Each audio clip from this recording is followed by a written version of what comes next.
Welcome, everyone. This is Diane Sharp from the Executive MBA program at Wharton in Philadelphia.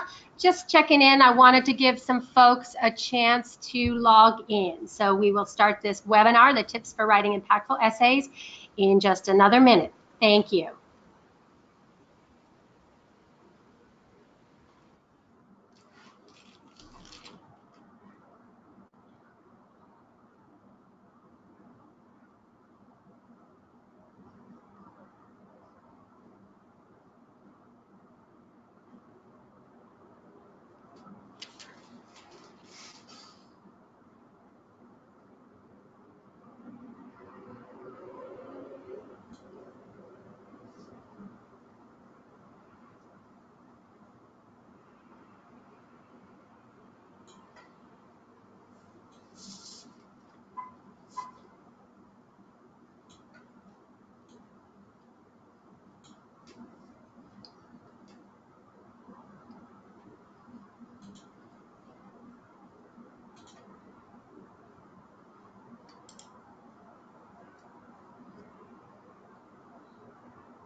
Hi again, this is Diane Sharp I am talking from the Wharton Executive MBA program for executives in Philadelphia, and welcome to our webinar today.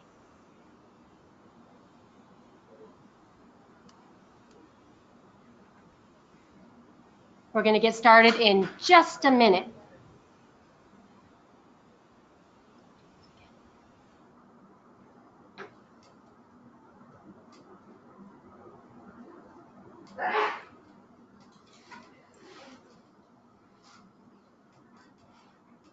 All right, so first I do want to make sure that you can feel free to ask questions along the way. No need to wait to the end. You'll see a little box that you can input your questions, and we have people monitoring them, so they'll make sure that we get your questions answered as we go.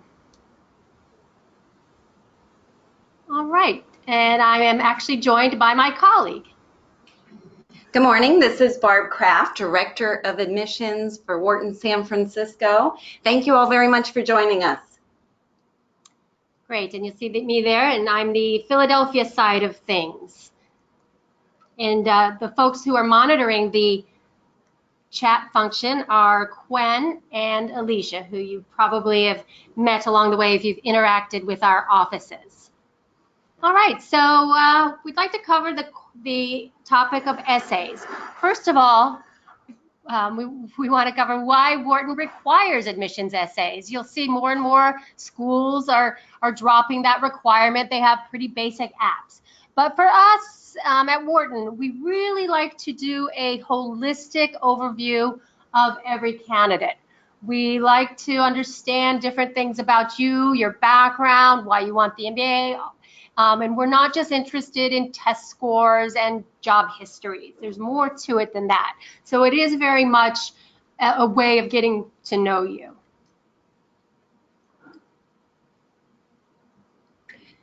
So our first essay question is, what is your career objective and how will the Wharton program contribute to the attainment of that objective?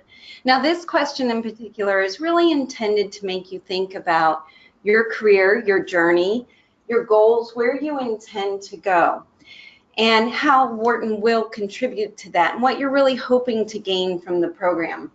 Now, it's okay to not fully know that. We understand that this can be a discovery process for some people, but if that's the case, if you're not really clear about that, don't hesitate to say that. It's really your opportunity to share kind of your personal objectives of why this MBA is the right thing for you to be doing at this time in your career. Right, there's no right or wrong answers. We just want to make sure you're reflecting. So the second question that we ask is groundbreaking TED Talk, are you a giver or a taker? Adam Grant describes 3 primary personality types in the workplace. givers, takers, and matchers. So we're asking you how you intend to give and take as a Wharton student, and you'll see there's a link for Professor Grant's TED Talk. So we ask that you watch this TED Talk and reflect upon it. So one thing that we also encourage you to do is to start reflecting on these essays now. Even round one isn't until December, but it might take time. We really are a community where we're diverse in a lot of ways. Career background, industry, geography, you name it. We're trying to be as diverse as we can in every way we can in the program. And that also means we have different personality types as far as if you're a giver or a taker. We just want you to understand how that flows for you personal and give examples of how you are going to impact your classmates.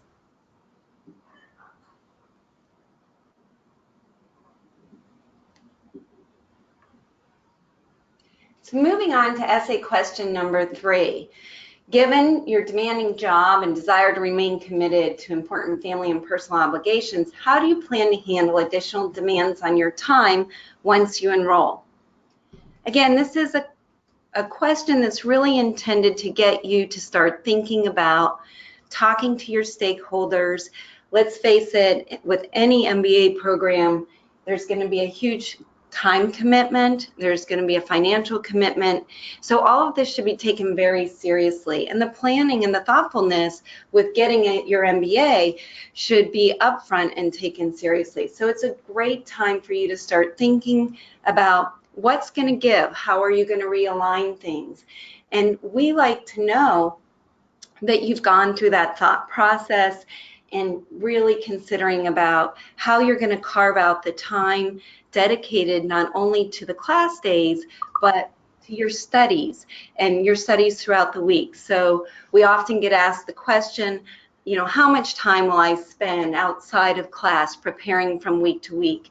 And you can estimate approximately 20 hours on average. We hear from our students that they're spending a few hours each day outside of the classroom time. So that does carve into, already very busy, demanding schedules. So now's a good time to think about how it is you'll start to balance that.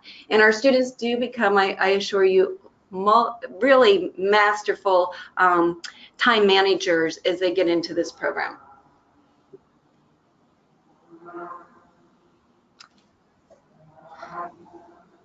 All right, so then we have a 4th essay. We call it the optional essay, and it truly is optional.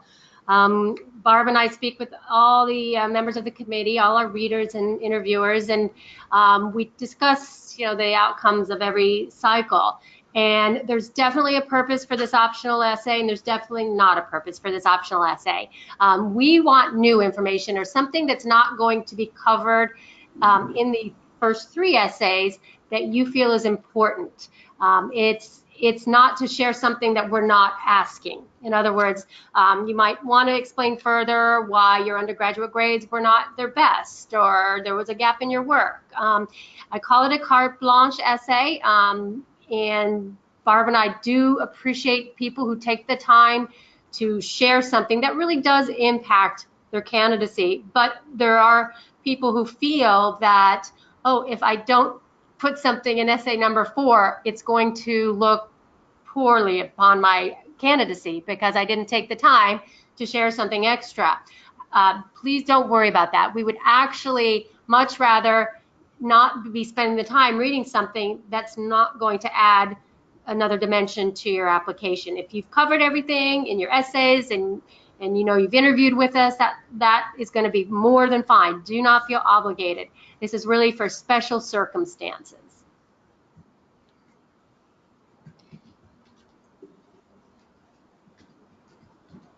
And I would add to that you should be aware that these essays will be read by our admissions team multiple times by multiple different readers. So it is important that you do really think seriously about them and that you, Diane mentioned, you start drafting them early on in the process, because if you do a good job at them, you'll be writing them and rewriting them, and you'll have other people who will look at them and to ask someone who you know well, ask them, does this sound like me? Am I getting my points across? You have all the opportunity in the world to make sure that they're written clearly and concisely, and that there aren't any errors in them, grammar errors or spelling errors. There's nothing worse than seeing an essay riddled with grammar errors or spelling errors when people have the opportunity to have them proofread. And we want to hear your voice. So, and we mean that. So be the one to write it. We know that some people do hire some help out there, maybe some direction or college coaches, but I would caution you that if you do that, sometimes they have their own objectives. They feel that maybe this is what we want to hear. We're telling you authentically what our essay questions are, what we want to hear, and what we want to know at the end of the day is we want to know you, and we want to know your voice and hear your voice through those essays as we're reading them.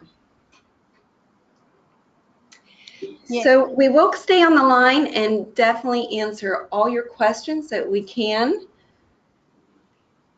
I love this quote just because I think it does really sum up the fact that to write something meaningful does take time. Exactly. So we do ask that you adhere to those word limits. If you can't, then that does mean that you need to reflect more on how to be more concise. And yeah, we understand that as you're writing them over and over, if you're anything like me, of course, after you hit send, that's when you find the one typo, right? And please don't panic. It's without fail every year. Somebody will call and say, I submitted my essays, but there's a typo or something wrong. Please don't panic. I mean, if you paid somebody to write your essay, then I would be concerned with that person's service and get your money back. But don't worry about what we're going to think. We're going to know you're human. All right? And I do want to remind you that we're out here for consultations, for phone chats, to answer your questions. We want this to be a process in which that you feel that you can reach out to us. We don't want it to be difficult or cumbersome. You're not on your own with it.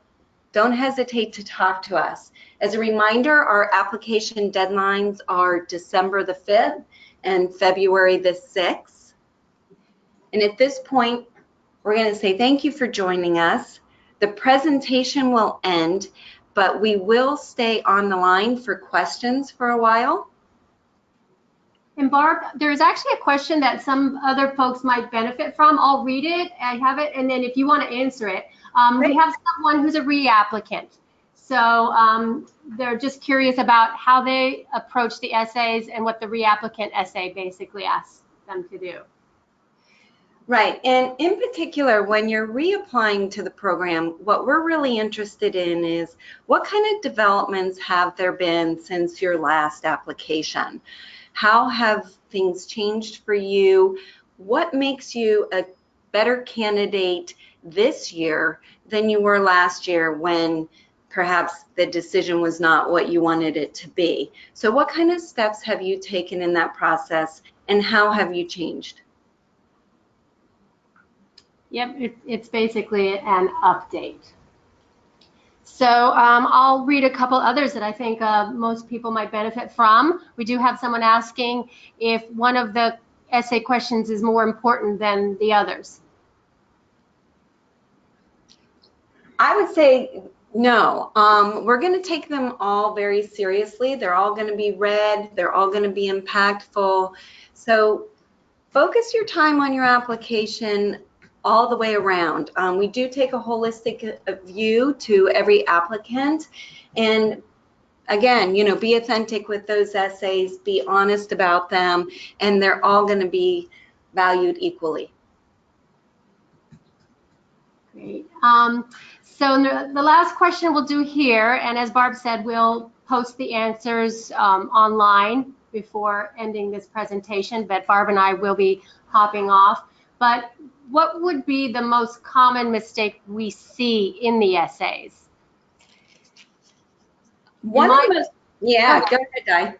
Mine would be just, as you mentioned, not hearing your voice, saying what you think Wharton wants to hear, instead of saying what you really feel. Exactly. I would echo that. That's exactly what I was going to say as well. Is, you know, sometimes we get essay answers about how great they think maybe Wharton is, and, you know, while we appreciate that, that's not telling us about you. That's telling us about Wharton. So, you know, we want to hear from you and about your goals, your objectives, how you're going to balance things, you know, all those impactful things that are personally related to you.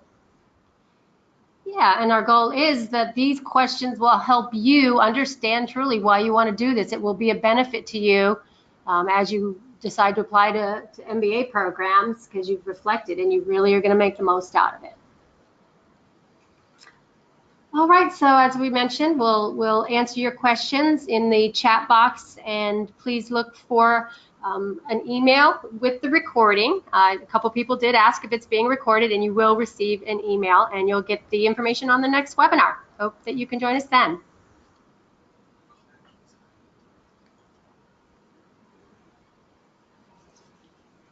Thanks, everyone. Good luck.